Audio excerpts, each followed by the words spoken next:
Welcome to UFO Seekers, UFO and Alien Investigators. I'm Lead Investigator Tim Doyle, and you've probably never heard of me because I'm the most censored UFO investigator in the entire world, hands down. Now, why is that? Well, I wouldn't tell you. The US Navy had videos of alien spaceships. In fact, I thought it was a big joke. I would have thrown the videos away myself, especially since I can make fake glowing auras on FLIR videos and have. Go check out the YouTube channel. Also, I wouldn't tell you that Gaia had found an alien mummy. That's right, many of you don't remember, but some hoaxers had used human remains to try to pass them off as an alien mummy. So that's how gross and low this topic is, and the community as a whole right now. In fact, many are out there right now telling you and telling your children the US government has recovered alien bodies. I'm here to tell you they're lying. They're misrepresenting. What they've actually got are dead animals from animal experiments. That's right.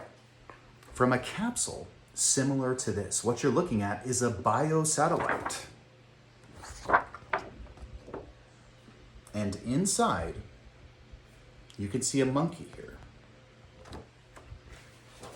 If you'd like a close-up, here's a close-up. This is called the macaque monkey. And let's read about what this is. What is this? Oh, is this at UCLA? This is it. Whoa, what is that? Oh, it's a feeder test. It says UCLA 1965. Why is there a monkey in a spacesuit? What's going on? Let's read the back. 11 busy little pigtail macaques are going to classes in a string of converted house trailers on the UCLA campus. And because of these, maybe someday you'll be able to spend your vacation on Venus. This is part of the biosatellite program, operating under the NASA banner. In Philadelphia, at the moment, General Electric is building a biosatellite capsule which will be orbited sometime late in 1968. The capsule will roam through space for 30 days, and one of UCLA's monkeys will be on board. The point of the biosatellite program is to learn more about the prolonged effect of weightlessness on living things. Almost all of the problems of space travel can be duplicated on the ground except weightlessness. For that, nothing will do except the real thing. Under the direction of Dr. Robert Schiffman, UCLA's biosatellite team is preparing a monkey for the vital flight. They have already been at it for 5 years with another 1.5 years to go. For this job, the pigtail macaque is ideal. These are monkeys native to Indochina and Thailand. They are lighter in weight than chimps, thus perfectly suited to a space flight where weight is consideration. Now, why do I say aliens? And that's because the modern alien hoax stemmed from Roswell. And it just so happens, just west of Roswell, they began launching monkeys in spacesuits into space. That's right. This is actually in New Mexico, right here. This is west of Roswell. I want you to know, from one adult to another adult, they have no government aliens. There are no government alien bodies recovered. The only thing you're encountering out there in society are grown adult hoaxers, the same ones willing to use human remains to hoax you, unearthing Nazca. Look it up. Gaia called me. They told me not to be mean, that everyone, they just want to get together. You probably didn't know that. These people behind hoaxes are so money hungry and so greedy, it's beyond imagination. They go so low to use human remains, glue them together, and try to pull a hoax on everyone while telling us they cared about the alien topic. So when you look at me face to face, I care about the alien topic just as much as you. When I see an alien, I will tell you there's an alien. No one has ever presented me an alien while working in the field. 7 years. Never once. I've never seen an alien. I've even tried to hike into the middle of the Mojave Desert in the middle of the night and call for aliens to come abduct me.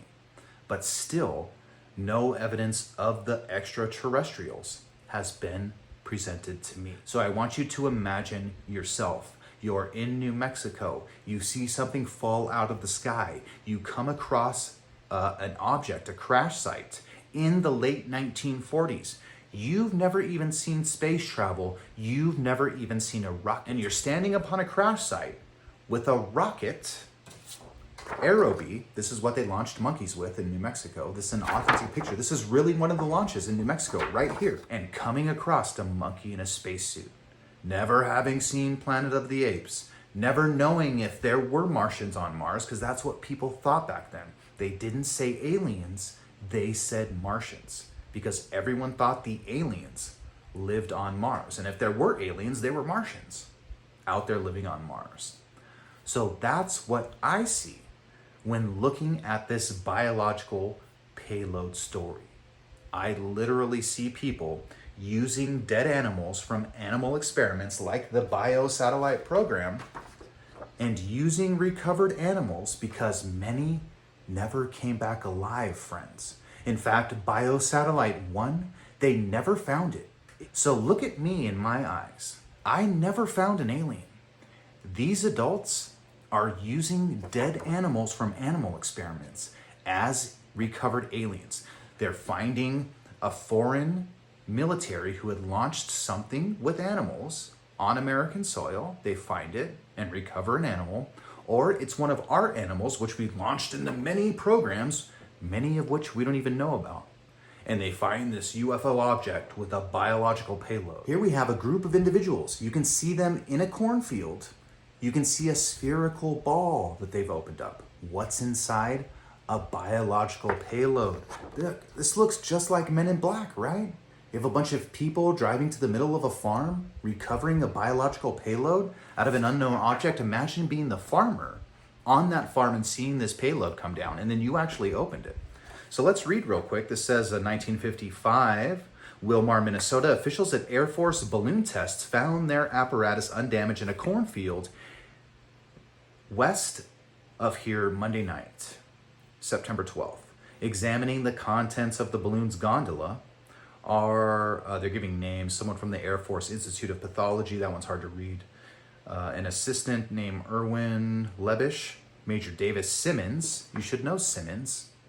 Yeah, you should know who David Simmons is. If you don't, you've got some research to do. Space biology research at Holloman Base in New Mexico.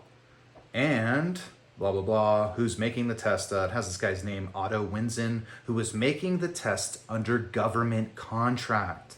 Major Simmons holds one of the 3 guinea pigs, and 40 mice contained in the device. All were found alive. This test replaces one of last week, in which the balloon failed to release its payload. What happened to the payload? Where did the animals go?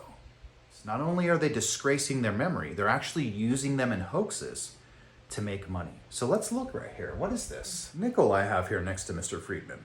Oh, Astromonk. What's Astromonk? Well, let's look at the back. Oh, Bonnie. To aid man in space. Earth orbit. June through July. 1969. How many animals have died to aid us to go to space?